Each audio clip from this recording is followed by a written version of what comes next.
Akbar. Aduh. Dah tak ada. Nak ambil mic je. Oh, sama-sama sakit Tak apa, saya sakit dibayar. Boleh? Lari. Lari susah. Allahumma salli ala Sayyidina Muhammad. Mak ai.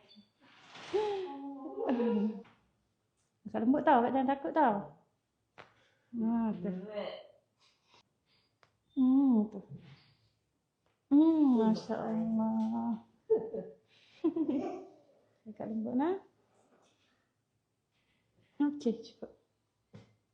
Okey, Tak boleh lembut lah, rasa macam nak lawan lah. Okey, tu boleh dah tu.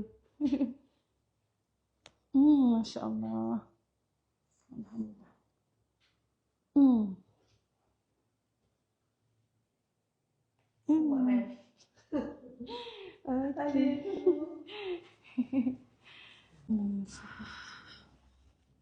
Allahu Akbar. La ilaha illallah. Fuh, ini betul.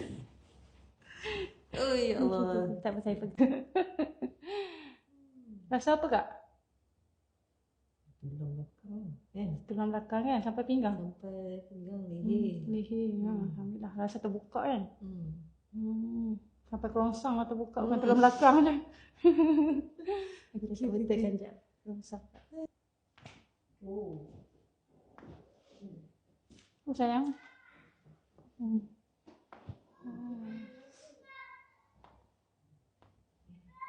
Petak ni bunyi dia.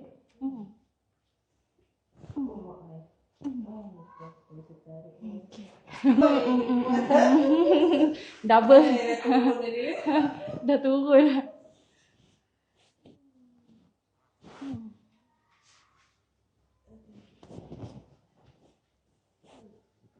Sikit lagi Kak, sebelah kiri pula.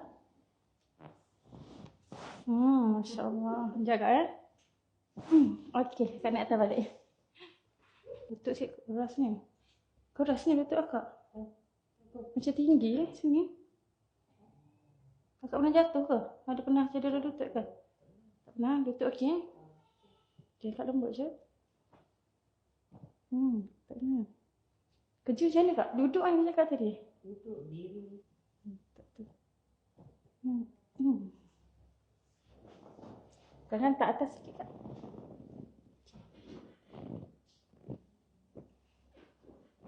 Ada.